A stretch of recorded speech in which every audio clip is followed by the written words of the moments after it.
Hopefully in this screencast, I give you some additional help with regard to essay expectations. So this section here is asking you to think about when to start writing. Do not begin with a thesis. I guess you can, but understand you have to revise. What I mean by that in this slide here is if you start with a thesis, whatever that thesis is, and you're not going to revise it, you're going to do research. So let's just say you developed that thesis here using these two sources, and then over here you read three other sources.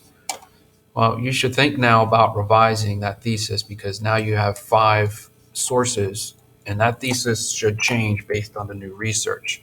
So don't begin with the thesis, read a few sources, then develop your thesis is kind of the point there. And then continue to read. This should be an ongoing process. Make sure that you read the rubric. Keep in mind that when you're looking at the rubric, I am looking at the sources support. So let's just say you're arguing that, and this is going to be a really bad example, that women were for the Equal Rights Amendment. All right, well, that's too general. Not all women were for the Equal Rights Amendment. There were definitely people against it. But let's just use this as an example. I would need to see three sources that clearly make this point. So let's just say you have sources 1, 2, and 3. Let's just say this one right here doesn't support this point. It makes a completely different argument. You are going to receive a deduction. So if that source, all three sources support, you will probably earn a zero deduction, and then that third one, there will probably be a -3 or -2, whatever it says in the rubric, because I don't see a connection between that source and that particular thesis.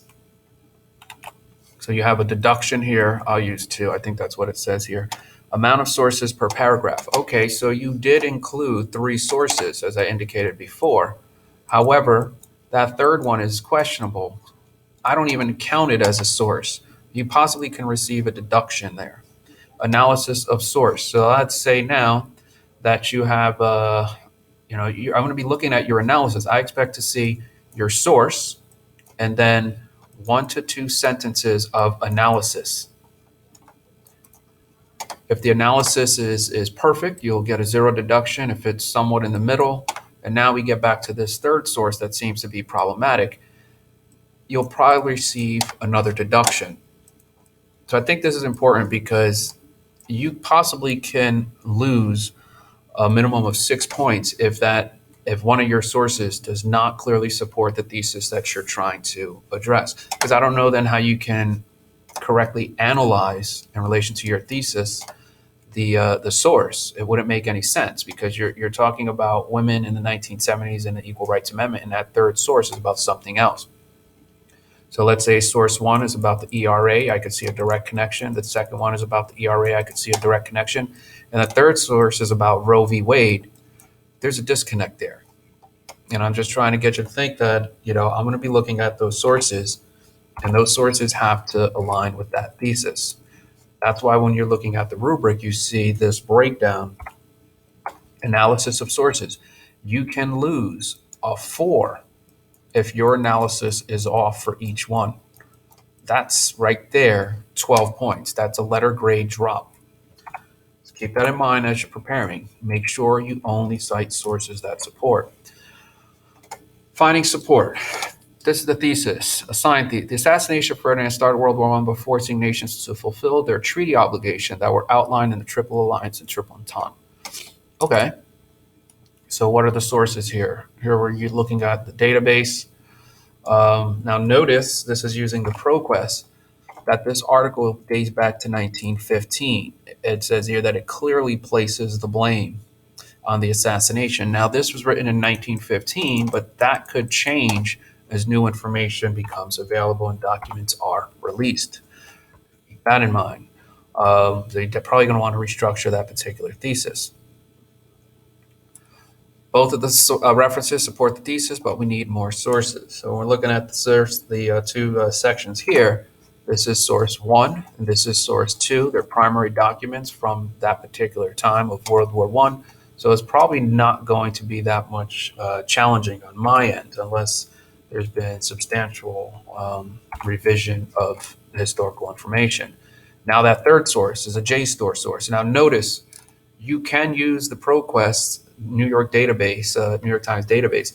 Those are primary documents, and you can use all primary documents. But the JSTOR articles, they might clarify some of the holes in the argument.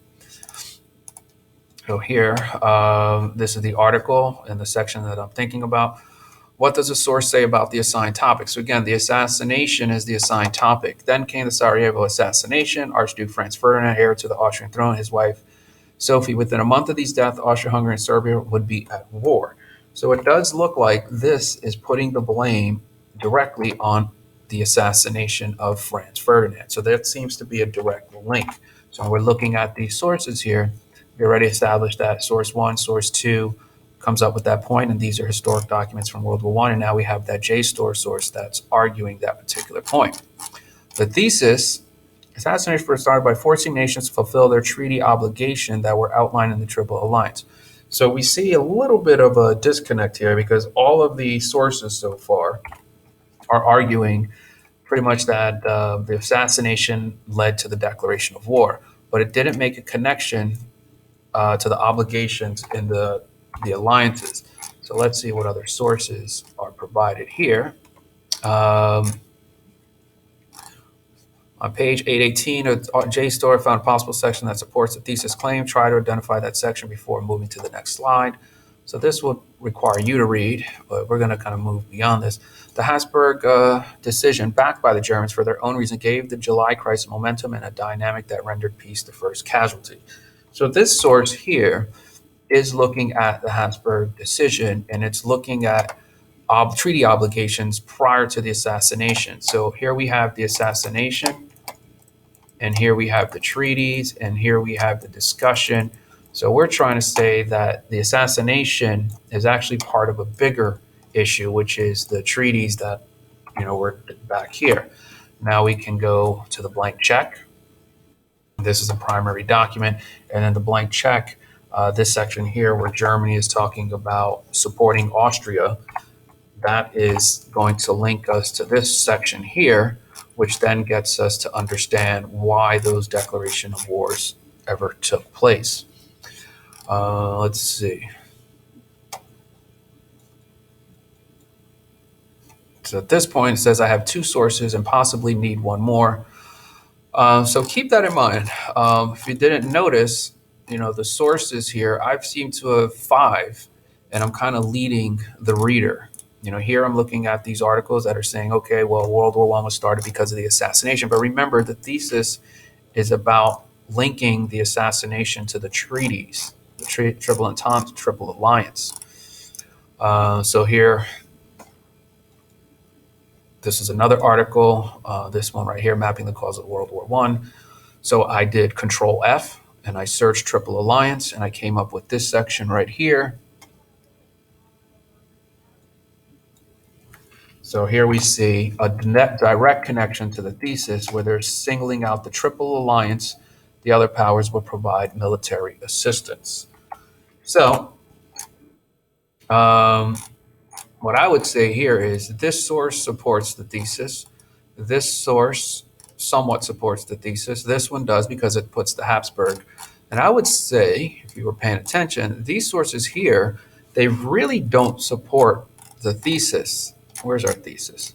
Our thesis is about the assassination of Ferdinand forced nations to fulfill their treaty obligations. Like, this is what we're actually supporting. Not that we're looking for sources that say the assassination, led to the declaration of war. Yes, the assassination leads to the declaration of war, but this thesis is about the role of these prior treaties.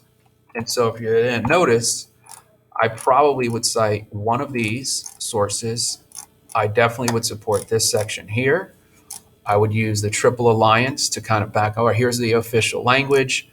And then this section here kind of is the nail in the coffin for that particular item. That's it.